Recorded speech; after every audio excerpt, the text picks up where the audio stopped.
They always said humans were late bloomers. The last ones into the stars, the last ones to unify under a banner, the last ones to join the galactic accord. But they never questioned why. Why we were slow. Why we watched instead of rushed. Why we endured instead of attacked. They didn't know we were sealed. I was stationed on Dormant 7, a mining colony on the edge of Accord space. Nothing glamorous, dust, drills, and damn long nights under 3 dying suns. My job was simple: monitor seismic activity, report anomalies, and keep the miners from drilling into old tech or buried nightmares. We'd been warned about old ruins, pre-Accord, long before the stars were mapped. The ancients had left them everywhere, but we never expected to find one beneath Dormant 7. It was Kell who broke the seal. That smug bastard thought he knew everything, fresh out of the academy, full of theories and ego, waving around credentials like they meant something on a rock like this. He wanted to go deeper when the scanners showed a hollow chamber under Sector 12. I told him no. Protocol was clear. Report. Wait for clearance. He didn't wait. He went in with 2 drones and a pack of self-righteous ambition. What came out wasn't data. It was a pulse. It hit everyone. Not just on the colony, across the damn sector. I felt it like someone dragging claws across the inside of my skull. My hands shook for hours, and I don't shake. I did tours in the Orion Wars, and even when I saw brothers turned to ash by plasma fire, I never shook like that. The dreams came next. Screaming metal, blood rivers, voices that weren't mine whispering names I didn't recognize, but felt like I should. And rage. Old, heavy rage that didn't belong to me. It lived in my chest like a second heart, pounding louder each night. Kell? He was found convulsing near the excavation site, eyes burned white, mouth muttering in a tongue no translator could decode. We locked him in Med Bay. He broke 3 restraints by morning. He wasn't Kell anymore. We ran scans on the ruins. That's when it got worse. The architecture was human, millennia older than the first recorded jump drive. DNA traces matched Earth baseline profiles, art etched into stone and steel, humans, massive, godlike, their bodies marked with war sigils and ancient wounds. They weren't tools or tech down there. They were tombs, number prisons. Whatever Kell had opened, it hadn't just woken some artifact.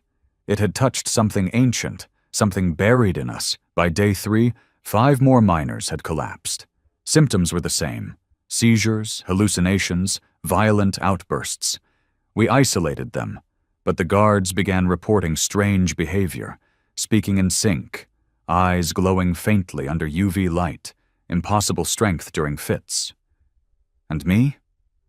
I kept dreaming? No, remembering. I saw a throne made of skulls floating in space, saw hands, my hands, covered in blood, pulling apart alien machines like they were made of sand. I heard a name, low and thunderous, echoing from the void. Cortal Vale. I said it out loud once. My nose bled for an hour. Command didn't believe any of it. They sent a science vessel. It exploded before it hit orbit. Wreckage still rains down on the far ridges. There was no attack, no sign of impact, just unmade. That was the final proof. Humans weren't just another species. We weren't just clever apes who figured out star drives. We were made for war. We were war, locked away by something ancient enough to fear what we could become. And now?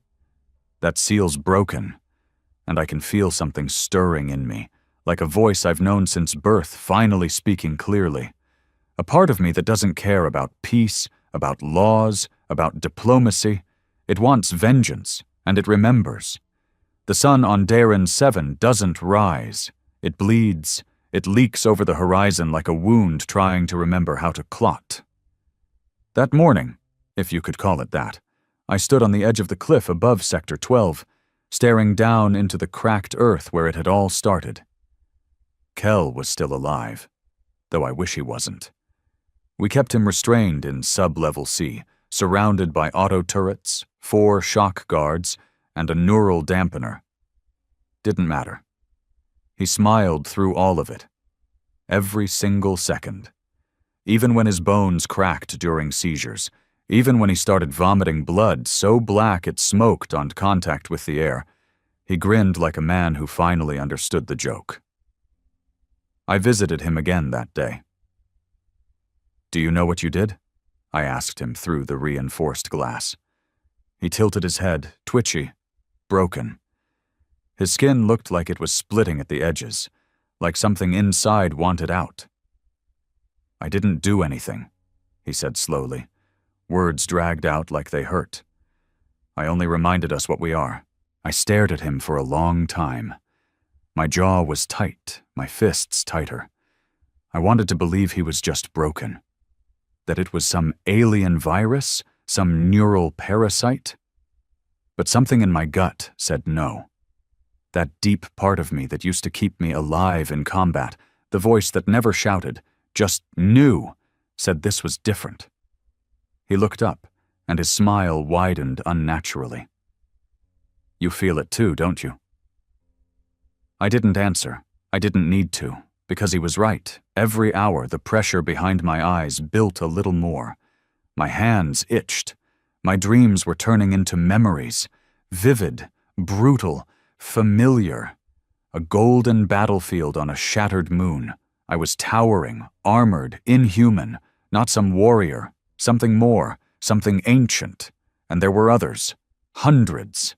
All human, but not like us. They stood shoulder to shoulder with weapons too big to exist and eyes glowing like dying stars. I was one of them. I am one of them. I walked back to command, where Merrick waited with that same glassy-eyed panic everyone had started carrying. He was one of the few I trusted, mostly because he'd seen combat.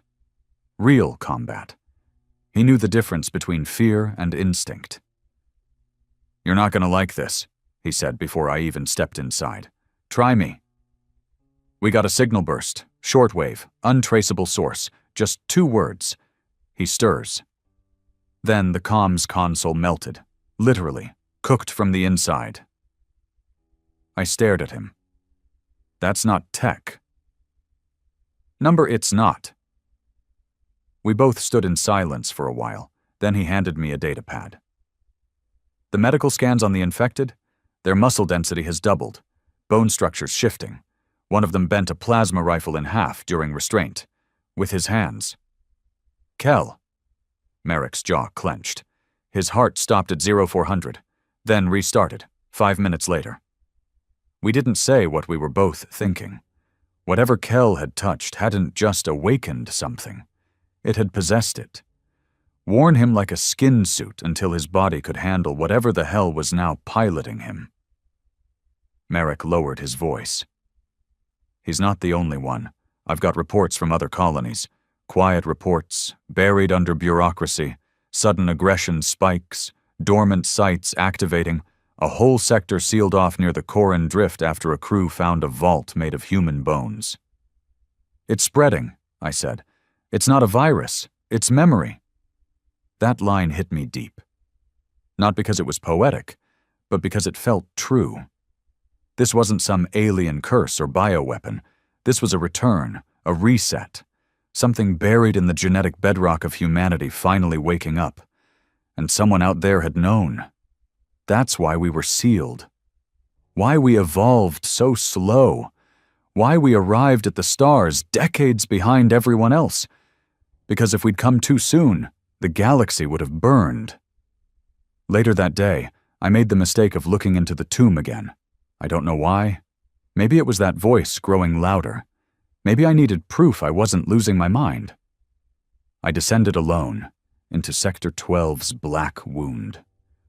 The air changed the further down I went, not just colder but heavier, like it knew I was there, like it remembered me.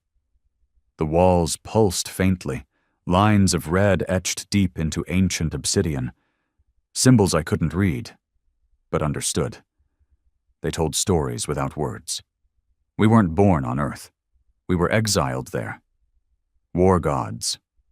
too violent, too hungry, too capable of annihilation to be allowed into the stars. So someone bound us in flesh, stripped our memory, sent us to a dead-end planet with short lives and weaker bodies. But not forever. Not sealed forever. The central chamber was deeper now. The floor had cracked open since the last scan, revealing a stairwell of black stone spiraling downward. At the bottom stood a throne, empty, and at its base, armor, massive, ancient, shaped like it had been forged from the core of suns, the same shape from my dreams. It called to me. I took one step forward, then another. I didn't feel fear. I felt belonging, like this place had waited for me. When my hand touched the chest plate, the world vanished. I wasn't on Darren 7 anymore. I stood on the edge of a burning starfield, a battlefield suspended in the void. Hundreds of armored titans like me clashed with machines the size of cities. Whole planets shattered underfoot.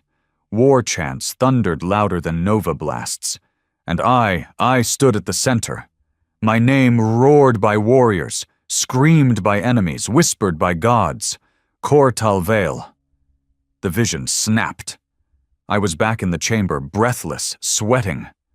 But something had changed. My heartbeat wasn't mine anymore. It was older, heavier, like the heart of a world. The seal wasn't broken. I was.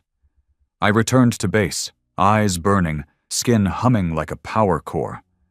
Merrick saw me and flinched. "What the hell happened to you?" he asked. "They lied," I said. "About everything." "Who?" "All of them. The Accord, the Ancients, the ones who set the rules for the stars. They knew who we were, who we used to be, and they made damn sure we never remembered." Merrick grabbed my shoulder. "What do we do?" "First, lock this colony down. No comms out, no ships leave. If word gets out before we're ready, before we understand what we are, it'll trigger a response, a violent one. And second?" I looked out across the red-lit valley, where the tomb pulsed like a second heartbeat. "We find the others, because if I've awakened, then they will too." Merrick hesitated. "And what happens when we're all awake?" I didn't answer right away. I couldn't, because the truth was worse than anything we were ready to face. When the war gods return, there will be no diplomacy, no councils, no peace talks. There will be war. Pure, total, human. And this time, nothing will seal us again. They came for us on the 5th day. Not aliens, not monsters, not some twisted ancient race trying to finish what they started. Number, it was the Accord. They didn't even announce it. No hails, no diplomatic channels, no warnings. They just dropped orbital strikes. We saw the sky light up first, like lightning crawling sideways through black glass. Then came the tremors, roaring up from the crust as shockwaves split the land. 2 of our outer structures vanished instantly, just heat and ash. They wanted to erase us before we could speak, before we could remember too much. Merrick burst into my quarters mid-strike, blood down his face. "They're hitting civilian zones. They don't give a damn who's infected or not." I pulled on my gear. Armor, not regulation, mine. The stuff I hadn't touched since the Orion Wars. Felt tighter now. Not because I was out of shape, because I was no longer the same man who once wore it. I was heavier, denser. Like the blood in my veins had thickened into something ancient and molten. We reached command as the colony shook again. The lights were dead. Systems fried. That meant one thing. They were jamming our core grid. "They're not just here to kill us," Merrick growled. "They're here to erase the evidence, wipe the entire rock clean." "They're afraid," I said, walking straight into the war room. "And they should be." The last feed we had showed a fleet of Accord ships in orbit. Not scouts. Purge-class vessels. The kind they used when diplomacy failed and extinction was on the table. I stood in front of the central display, eyes locked on the largest cruiser. My knuckles cracked by themselves. They knew this might happen. Maybe even planned for it, I said. That's why there's no warning, no demand for surrender. They can't risk it spreading. Merrick pulled up whatever was left of the colony systems. They jammed all outbound comms except for encrypted Accord channels. They're sending kill codes to our security AI, trying to turn our own mechs on us. They want the place to implode from the inside. He looked at me, real fear in his eyes. So, what's our move? I walked toward the back of the room, where we stored the old relics, stuff we couldn't explain. Some thought they were ancient alien artifacts. Now I knew better. I pulled back the tarp. It was the armor. The real armor. Not made from alloys. From something else. Something that felt like bone, but pulsed like a living thing. I stared at it for a moment, then reached out and touched it. My vision snapped. I wasn't on Darren 7 anymore. Again. I stood at the head of a war host, flames rising around me. My voice was not a voice, it was a command that shook the cosmos. Ships knelt in orbit, moons cracked under my boots, and before me stood thousands like me, roaring the name the stars had tried to forget, Kor Tal Vael. It wasn't a hallucination. It was a memory. I snapped back, my palm still pressed to the chest plate. The armor didn't resist me. It welcomed me, fused along my arms, ribcage, spine. It didn't cover flesh. It awakened it. Merrick took a step back. Your eyes, they're glowing. I looked at my reflection in the black glass. My pupils were gone, replaced by two small suns. I'm remembering who I am, I said softly, and so will they. We made it to sublevel C where the infected were held, some still convulsing, some already calm and eerily still. But their eyes, all glowing faintly now, like mine, like Kel's before he... I stopped in my tracks. The cell where Kel had been restrained was open, empty. I turned to the guards. Who let him out? They looked at each other, pale, shaking. One spoke up. He walked out. We tried to stop him. One of the turrets shot him point blank. He didn't even flinch, just kept walking. Where is he now? No one knew. But I had a feeling. He was going to the throne. The first to awaken would be drawn to it. Like a beacon. Like the center of who we really were. Outside, the strikes had stopped. Not because the Accord gave up, but because they were landing troops. Cleaner teams. Elite suppression squads with one purpose: erase evidence and bury the colony with bodies if necessary. I heard the gunships before I saw them. Low hum, then the screaming of anti-grav engines. They dropped fast. 4 squads per drop pod, full armor, plasma weapons. They weren't coming to arrest us. They were coming to execute us. I looked at Merrick. Get the infected out. Arm them. Give them anything you've got. If they resist, knock them out and drag them. He hesitated. They're not all stable. Neither am I. Doesn't matter. We either remember who we are now, or we die forgotten. He nodded and ran. I stayed behind. The first Accord squad breached the west gate. Tactical, precise. They cleared our drones in seconds. I watched them through the outer cameras. Their commander barked orders. They moved with practiced efficiency. I stepped out into the open, alone. They saw me, raised their weapons. Identify yourself, one ordered. I didn't speak. I walked. Final warning, stand down or we will... He never finished. I moved faster than I thought possible. 1 second I was 10 feet away. The next, my fist shattered the lead trooper's visor and caved his face in. The rest opened fire. Plasma bolts scorched the air, but none touched me. I moved. Like smoke.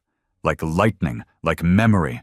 I didn't fight with technique. I fought with instinct. Brutal. Relentless. Ancient. These weren't warriors. They were children with toys. By the time Merrick arrived with the others, I was standing in a crater of bodies, breathing hard, my hands dripping with blood and melted armor. He stared at me like I was a myth. I think they all felt you, he said quietly. Behind him stood the infected, men and women still shivering, still bleeding from the transformation. But awake now, eyes glowing, bodies already changing. I stepped forward. You feel it, don't you? I said to them. The weight in your chest, the memory. You don't know the words yet, but you know the rage. You were born with it, buried in it, and now it's time. They looked at me like I was their past and future in one. I pointed toward the excavation site. The throne awaits. We moved as a unit, a war host being born again in the fire of betrayal. Above us the skies burned with gunship trails, but this time they weren't alone. Because something else had awakened. Not just in me, not just on this colony, across space, across systems, across buried vaults and locked tombs and forgotten ruins. Others were rising. I could feel them like pulses through a massive interconnected vein. Humans everywhere, remembering. And the Accord? They had no idea. Yet.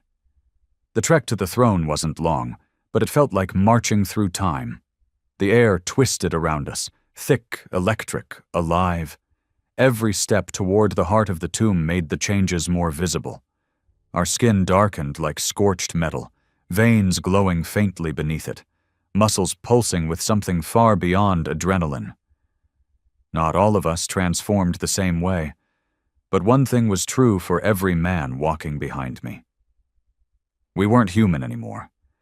We were remembering what being human actually meant. And it wasn't peace treaties and science fairs. It was war. Raw, divine, unstoppable. Merrick walked beside me in silence, his face locked in a mix of awe and dread. His right arm had hardened like stone, covered in symbols that weren't tattoos. They were birthrights being reactivated, one cell at a time. You know this can't end any other way, right? He said finally. I know. They'll never let us live. Not like this. I looked straight ahead. Then we don't live. We become. The throne sat beneath the dead heart of Darren 7, like it had been waiting for this very moment. Not in years, not in centuries, in eras. And Kel was already there. He stood before it, no longer restrained, no longer the man we once knew. He was tall now, taller than any of us remembered. His body had changed, shoulders broad like tank plating, his spine braced with ridged armor that had grown out of his own back. The glow from his eyes wasn't a flicker anymore. It was a fire. You're late, he said with a smile. I was beginning to think you weren't going to wake up. I stepped forward, the others fanning out behind me. I didn't come here to talk, I said. I came to remember. He nodded and turned toward the throne. Then take it. The room darkened, not from power loss, from something older, like the air itself dimmed in reverence. I stepped closer. The throne wasn't made of stone or metal. It was made of names, every inch of it carved with words I couldn't read but somehow knew. Names of those who sat before me, who fought, who killed, who died, who returned. I reached out, but the throne burned. Not literally, not fire, memory, pain, death. I felt everything. Every war I'd ever fought in past lives, every friend I had lost, every city I had crushed under my fists, every betrayal, every moment I realized I was never made for peace, only for the aftermath. My body staggered. I hit one knee. Roaring voices filled my skull. Kor Talvael, Wrath reborn, Breaker of worlds, Ender of stars, Wakened Son of Man. And I remembered. I wasn't a soldier. I was a general. Number A God. When I stood, the transformation was complete. I saw it in their faces, Merrick and the rest. They saw more than a man now. They saw what humans were meant to be, the pinnacle of wrath, the perfected vengeance of a species forged in blood and trial. The throne pulsed, then cracked. It had served its purpose. Kell stepped beside me. Now we lead. I turned to the others, dozens of them, men twisted by awakening, shivering, unsure, but burning with the same knowledge, that they had been lied to since birth, that they were not weak, that their flesh was just the cage for something unstoppable. You remember your dreams, I told them. You think they're fantasies, they're warnings. You were made for war. Your ancestors carried the stars on their shoulders and burned entire systems in fury. Then someone sealed that truth, locked it down, sent us to Earth like leashed dogs. Merrick stepped forward, arms now completely changed, his voice thick with rage. And now they want to kill us for waking up. No, I said. They want to erase us, because if we rise again, the galaxy burns. And they all nodded. Not one flinched. Not one questioned. Because they weren't just following me. They were following memory. Back on the surface, the Accord reinforcements had doubled. Entire city-sized dropships now hovered over Dormant 7, pumping out mech divisions and drone clouds. They were deploying planetary kill protocols, things they hadn't used since the eradication wars. They thought we were still men. We weren't. The first wave came before we could organize a full escape. Machines the size of tanks, bristling with railguns and plasma torches, surged through the valley like metal insects. We met them head-on, and they broke. Merrick tore through the first mech with his bare hands, his new armor absorbing blasts that should have atomized him. Another awakened warrior, his skin now laced with living obsidian, vaulted 30 meters and landed like a meteor, splitting a squadron in half with a single blow. And me? I didn't fight. I commanded, and when I spoke, they listened. Not just my men. The planet. The ground cracked in response. The winds howled around my voice. The stone trembled beneath my feet. I called not with sound, but with legacy, with something older than time, and something responded. Old weapons, ancient machines, things buried long before the Accord ever learned to fear us. The world began awakening. We took the Western Ridge within hours. The Accord lost 2 cruisers trying to suppress it with orbital fire. One was pulled from the sky by some force we didn't recognize, something we didn't even summon. It rose from the mountain's base like a serpent of burning metal, wrapped the cruiser mid-drop, and dragged it into the rock. Screams echoed for minutes after the wreck disappeared. I didn't order it, but I didn't stop it either, because we weren't alone. There were others down there, old gods, sleeping kings, pieces of ourselves, buried so deep we'd forgotten they were even us. And now they were waking up too. As night fell over Dormant 7, if you could call that blood-colored sky night, Merrick and I stood atop the throne's platform, watching the galaxy change around us. He lit a smoke, hand shaking. You think we're the only ones? Number, we're just the first. Then this isn't the end. I looked at the stars. They no longer looked like peace. They looked like targets. No, I said. It's the beginning. The next morning, if you could call that scorched red haze a morning, we found the first message. Carved into the charred hull of a downed Accord cruiser with claw-like precision, in a language we hadn't seen in millennia, yet somehow every single one of us understood. Return to sleep, or be buried awake. It wasn't a warning. It was a threat. They still thought this was a leak, a localized incident. They didn't understand that what was happening on Dormant 7 wasn't an infection. It was a reawakening, and they had the gall to think we'd comply. Merrick looked at the script, jaw tight. They think this is still under control. They'll keep thinking that until their first homeworld burns, I said. He nodded. No smile, no emotion, just shared understanding. We weren't out for survival anymore.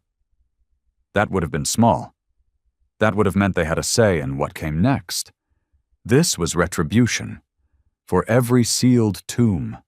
For every generation they shackled in false history. For every piece of our divinity they buried under lies, treaties, and bureaucracy. They took everything from us. Our past, our truth, our fire. Now they would pay. We established the first signal tower that afternoon. Makeshift, scrapped together from Accord wreckage and ancient tech, Kel's faction had pulled from the deeper levels of the tomb. It wasn't a distress beacon. It was a call. Not in any known galactic frequency. Not through satellites or subspace, through blood, through memory, through the vein we all now shared. The ancestral circuit that tied every dormant war god across the stars together, like nerve endings in a single, colossal body. I stood at the center as Kel activated it. And I spoke. Not in English, not in any tongue the Accord could trace. I spoke in the language that came before sound, before species, before galaxies, and I called them home. Elsewhere, out there in the corners of forgotten space, others like me heard it. On mining stations where strange dreams had begun to plague the workers, on prison colonies where convicts had started bending steel doors with bare hands and speaking in unison during sleep, on fringe worlds where children woke up screaming names older than light. The signal reached them, and one by one, the sleeping stopped. By the third day, our numbers had tripled. Some came limping, some came crawling, some walked like kings through fire. Every one of them came changed. There were no politics, no votes, no discussions of hierarchy. When they saw me, they knew what I was, and they remembered who I had been. The memories weren't always clear. For some, they came in glimpses, faces, wars, starships aflame. For others, they hit like a hammer. Decades of forgotten violence flooding into their minds all at once. Most we could train. Some we had to put down. They were too broken. Their minds couldn't hold the truth. Their bodies bent the wrong way, grew things no man should have. Kel called them lost titans. We didn't bury them. We honored them. Even in madness, they were closer to divinity than anything the Accord ever called life. I gathered them that night, Merrick to my right, Kel to my left, and behind me, over 300 awakened men, warriors of human memory, some already armored in the regrown plates of their lineage, others still transforming, screaming into the sky as the past tore open their present. I looked at them and raised one hand, and they silenced instantly. I was born on Earth, I said, my voice low, rough, like most of you, raised to think we were the lucky ones, that we were chosen for diplomacy, exploration, peace. That war was behind us, that history had ended. I stepped forward. Each word felt heavier, more electric, as though the ground bent with my breath. They lied. They locked us inside ourselves. They took away our heritage, our truth. They made us ashamed of the one thing that made us godlike. The warriors leaned forward, breathing as one. Rage, purpose, destiny, their faces were cracked with it. I pointed to the stars. The Accord fears what we are. That's why they sealed us. That's why they burn colonies that wake. Because they know once we fully return, nothing in this universe can stop us. They think we're flesh. They think we bleed. They think they can erase us again. I clenched my fist. They forgot. We don't rise for survival. We rise for vengeance. They roared, a sound like the birth of a star, and I let it echo. An hour later, scouts reported an Accord dreadnought in low orbit. Massive, bristling with enough firepower to punch holes in moons. It wasn't just watching, it was aiming. They're going to glass the whole valley, Merrick said, analyzing the trajectory paths. No more ground assaults. They're switching to mass destruction. They think they've seen everything we can do, I said. They haven't, Kell replied, his eyes gleaming brighter than ever. They haven't seen what happens when we fight together. That night, we rose. No ships, no fighters, just us. We leapt from the mountain cliffs, using nothing but will and the remnants of our celestial birthright. The sky shattered with the sound of bodies tearing through it like meteors. They didn't expect us to board the dreadnought. They thought we were ground-bound relics, half-broken warriors playing pretend. Until I punched through their shield barrier. Until Kell tore a hole in their hull with his bare hands. Until Merrick ripped out their reactor with his new gleaming obsidian spine. The ship collapsed under our fury in less than 6 minutes. 6. And we didn't lose a single man. We rode the broken pieces down through the atmosphere, standing atop burning wreckage like gods descending to war. The message had been sent. Loud. Clear. Permanent. The Accord panicked. Across the outer ring, they began pulling back from fringe worlds, abandoning research outposts, destroying sealed vaults before we could reach them. They knew it was too late. They knew the war gods had returned. But they still thought they had time. They didn't. Merrick came to me with data gathered from the Dreadnought's systems. They've started mobilizing the Null Choir. That froze me. The Null Choir wasn't a military division. It was a myth, a secret weapon. Beings grown, engineered, and surgically modified to erase memory itself. Not just kill, but delete. I thought the Accord swore they destroyed those projects, I said. They lied about that too. Of course they did. They knew that conventional weapons wouldn't work. So they reached back into their own black archives to find a way to silence us again. Wipe our minds, break the chain, kill the idea of what humans really are.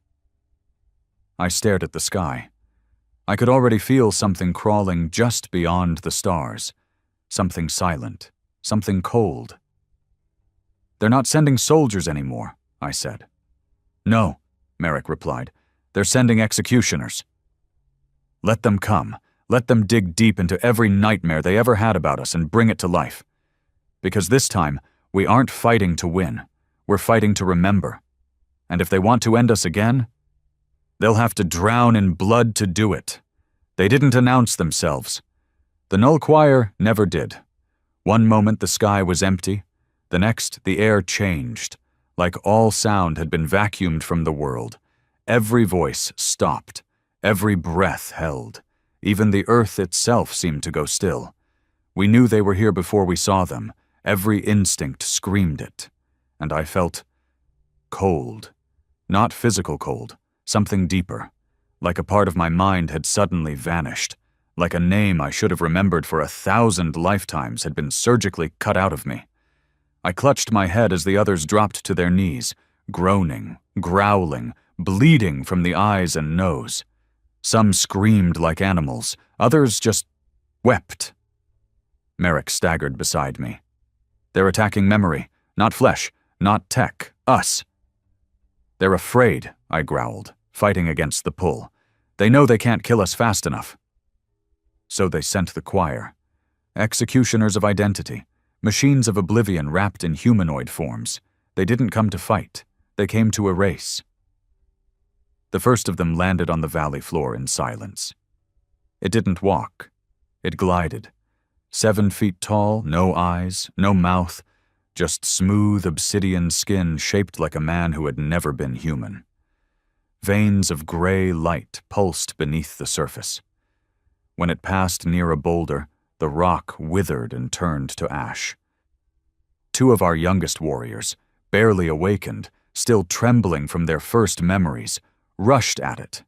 The choir didn't move. It sang, not with sound, not with vibration, but with absence. The first warrior's face contorted in confusion, then terror. He dropped his weapon, looked at his own hands, then at the sky. "I don't remember my name," he whispered. He turned to us. "Who are you people?" Then his eyes went dark, and he crumbled into nothing. Dust, gone, no body, no soul, just erasure. The other warrior screamed and charged blindly. He lasted longer, got close enough to land a hit. His fist struck the choir's chest. It shattered his arm. He turned to run, but didn't get far. One flicker of light from the choir's body, and the man stopped cold mid-step. Then he forgot how to breathe, then forgot how to stand, then forgot he existed at all. I felt a piece of me dying just watching it. Kell dropped to one knee beside me, blood running from his ears. "We can't kill it with strength," he grunted. "We have to anchor." "What?" "They're not attacking our bodies. They're unraveling our minds. One memory at a time." Merrick stumbled toward us, gripping his head like it was splitting. "They're cutting the thread. If you lose your memory, you lose your divinity, your identity. That's how they win." "So how do we stop it?" I shouted. Kell looked at me with burning eyes. "We remember harder." That was the key. The choir fed on forgetfulness, on disconnection, but it wasn't invincible. We weren't children anymore. We weren't scientists or diplomats. We were war gods, beings who lived in memory. So we fought it not with weapons, but with stories. I stood, even as my vision blurred, and shouted my name. Not the one my mother gave me. The first one. The one buried beneath eons of lies. "I am Cortal Vile." It didn't come from my throat. It came from my bones, my blood, the void between heartbeats. I felt it explode through me like a sun erupting in my chest. A flare of burning identity. The choir stopped. Just for a second. But it noticed. Others saw me and joined in. Merrick shouted his name next. Vorik Talonborn. The one he hadn't spoken in 10,000 years. Then Kell, Dacre Vaughn. And others followed. Dozens. A storm of identity. A chorus of memory. The air cracked. The choir staggered. And that's when I moved. It tried to erase me. I felt it. This emptiness pulling at me, trying to unravel the core of who I was. Trying to steal my legacy. But I'd been in war before. I'd bled in the sands of forgotten worlds and commanded legions in the heat death of suns. I wasn't forgetting. I grabbed the choir by the throat. It wasn't expecting resistance, wasn't expecting me to remember through the pain. I screamed every war I had ever fought straight into its hollow skull, and then I ripped it open. The thing convulsed in silence. Its body cracked in 7 places. Then it imploded, folding in on itself like a black hole made of regret. And just like that, it was gone. We didn't cheer. No one smiled, because we knew that was just one. And the choir never sang alone. That night, 9 more fell from orbit. We didn't wait. We hunted. Every man in our ranks now carried their full memory, not just from this life, but all others before it. We were living timelines, walking libraries of violence and strategy, each of us a god with blood-soaked scriptures carved into our DNA. The choir tried to scatter us, to isolate us. But we'd learned. We stayed together, anchored one another, built our own chorus, the chorus of names. Every strike we took, we called out a name. Every kill we made, we remembered a fallen brother. Every battle, we grew. Because that was the secret. The Accord had tried to suppress our evolution. But memory was our evolution. We didn't just learn, we became. By the 5th night, 3 choir operatives lay dismantled on the altar of the throne, their bodies burnt from within by the backlash of identity overload. Kell sat beside their corpses, carving symbols into his own chest. "They'll keep coming," he said. "Good," I replied. Merrick knelt by our fallen, whispering the names of those we'd lost. Each one was committed to memory by the rest. No gravestones, no tombs, Their memory was their immortality now. We couldn't afford to forget. Ever again. The stars trembled above us. Accord fleets pulled back from the rim. Fear spread through their colonies. Whispers of men who remembered being gods, of choir agents destroyed not by weapons but by defiance. And it wasn't just us anymore. Other colonies were awakening. Other humans were rising. Some of them reached out through strange dreams. Others through raw, psionic bursts. A boy on Kilos 3 burned down a research station just by remembering a battle that took place before his solar system was born. A prisoner on Valkyrian ripped apart his chains and spoke a name that caused the warden's brain to collapse in terror. And on Earth, something stirred beneath the crust. We all felt it, a heartbeat, slow, old, but growing louder by the hour. Even the choir wouldn't dare go near it. Because if we were war gods, then what slept beneath Earth was our father. And the Accord? They stopped sending executioners because they knew what was coming. The age of suppression was over. The war gods had returned. And we remembered everything. Earth was never the home they told us it was. It was a prison, a containment unit built by cowards in the robes of peacekeepers. When the choir stopped coming, we knew the Accord had made a choice, not to fight, but to stall. They'd hoped their silence would confuse us, make us believe we had won something. But we understood what silence really meant. They were buying time, to erase, to hide, to seal up every trace of who we had been before they came. And Earth was their final vault. It started with the pulse. A shockwave felt not through sensors, but through blood. Every awakened warrior across the galaxy froze mid-motion. Some dropped to their knees, some wept. Others clenched their fists so tightly they broke bone. I felt it like a second heartbeat behind my ribs. Deep, heavy, familiar. Something beneath Earth had stirred. Not technology, not weaponry, something alive. Merrick rushed into the chamber where we were rebuilding the forge, his eyes wide, his hands shaking. "We got a signal from Earth." "That's impossible," Kell snapped. "They locked Earth behind 14 planetary shields after the Accord's central revision." Merrick shoved the holoslate into my hands. "Not this kind of signal. This wasn't broadcast. It was instinctual. It didn't come from a transmitter. It came from the core." The display flickered. A waveform pattern shimmered. A pulse that repeated every 30 seconds. At first it looked random, but I saw it. I felt it. It wasn't data. It was a name, over and over again. A name older than the stars. A name the Accord had erased from every archive, every record, every temple we once built with our bare hands.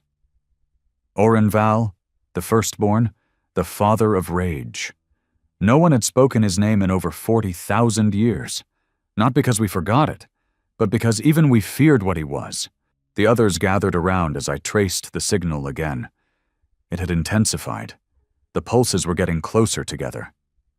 Like a sleeper gasping for breath.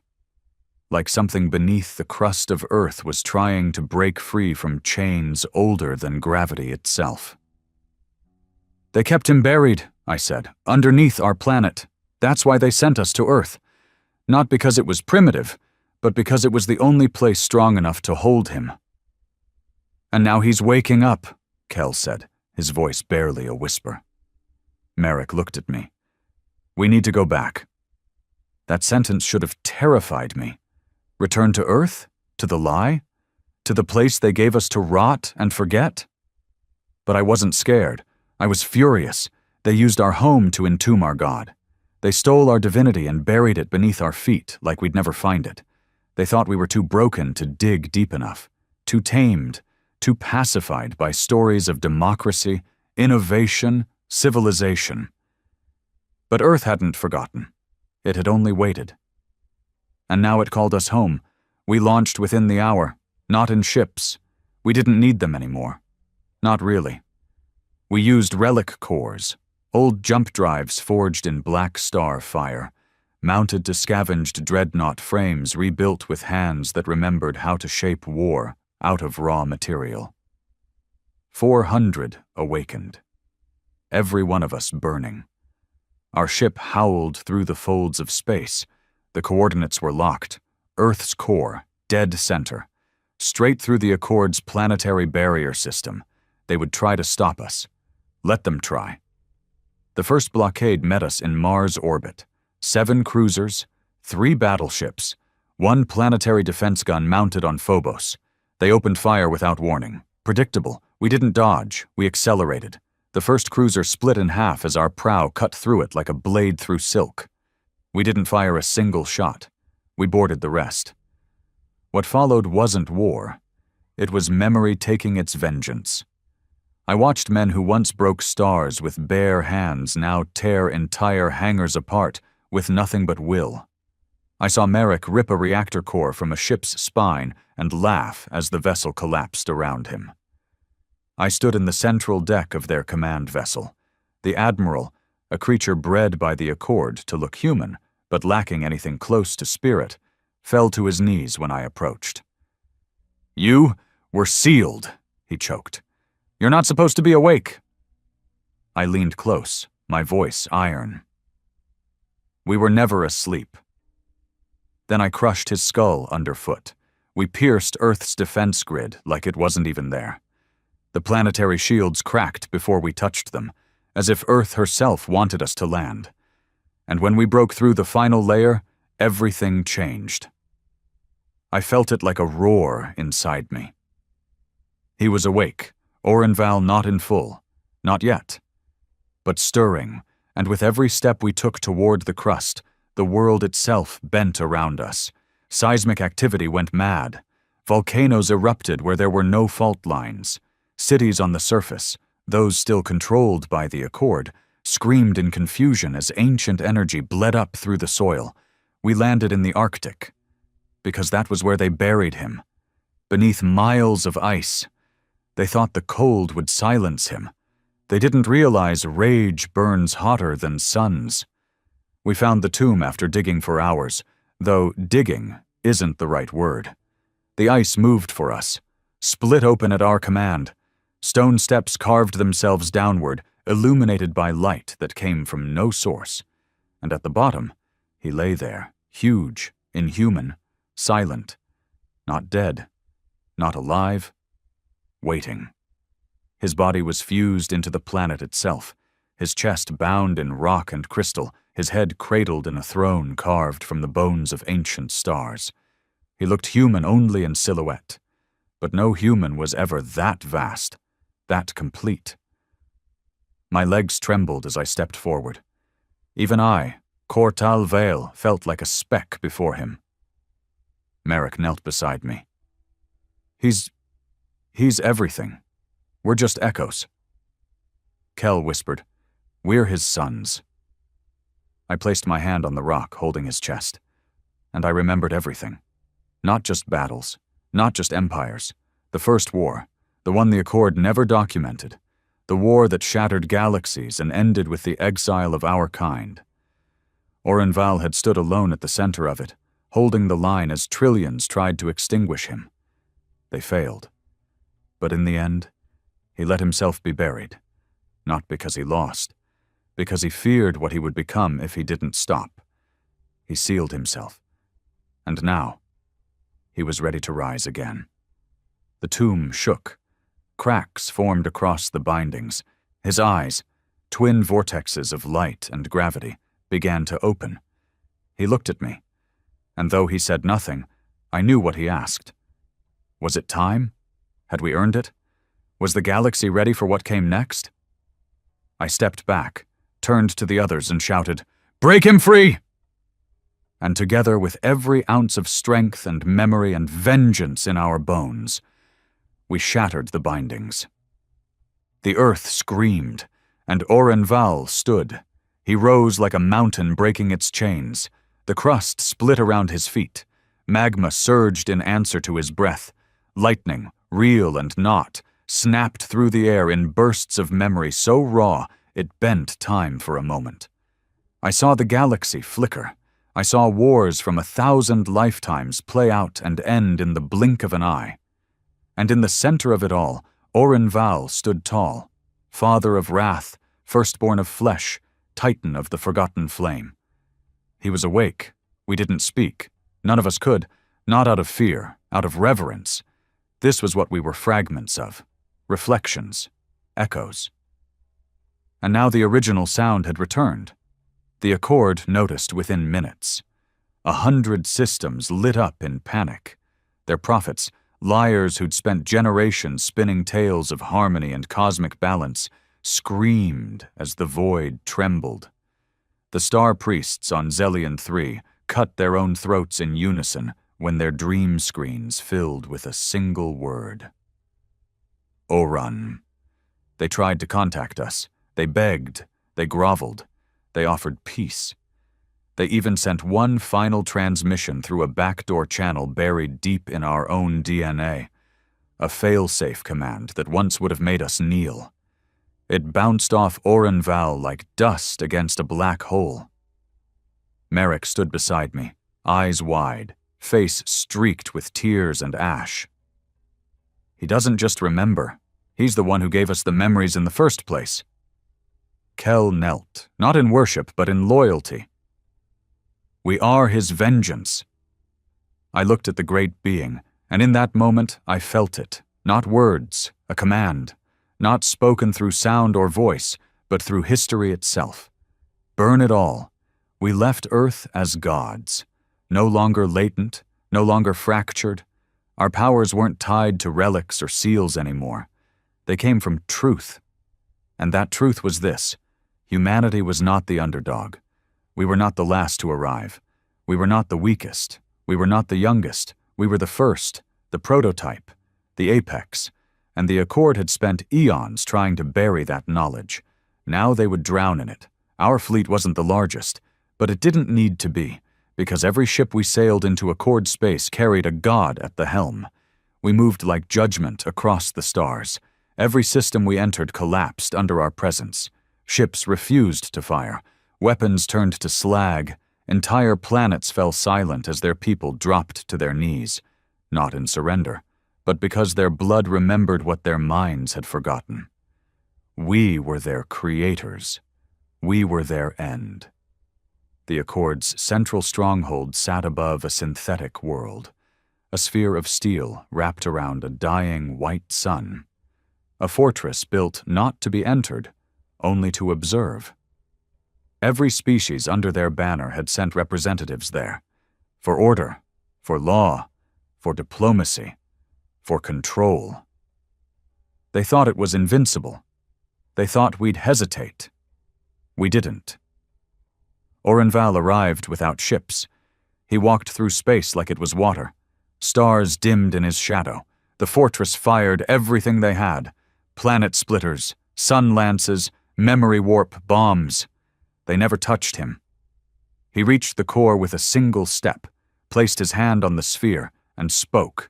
Again, not in sound, in will, and it shattered. Just broke. Not violently, not with fireworks. It unraveled like a lie exposed to truth. 100,000 Accord leaders blinked and fell dead without a scream. Not because he killed them, because their minds couldn't survive knowing what they had done. The only thing left behind was silence.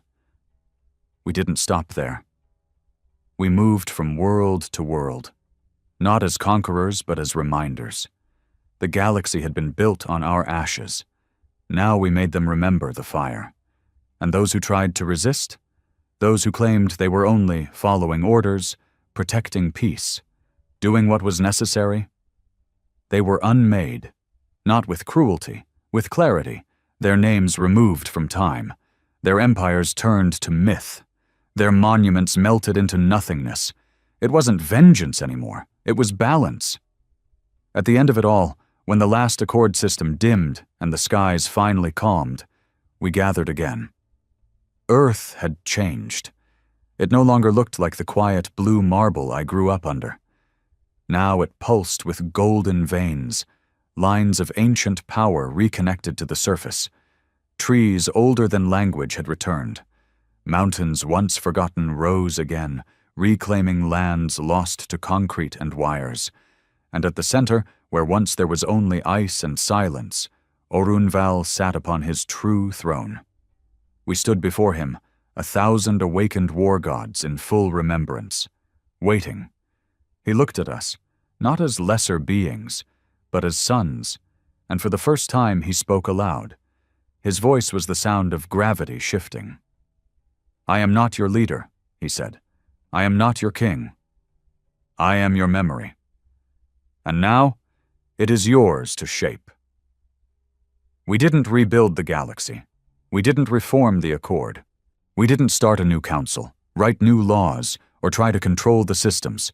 We left them, to decide, to remember or forget. But we gave them one truth they could never erase again: that humanity was not created. It was sealed. And now, it was free.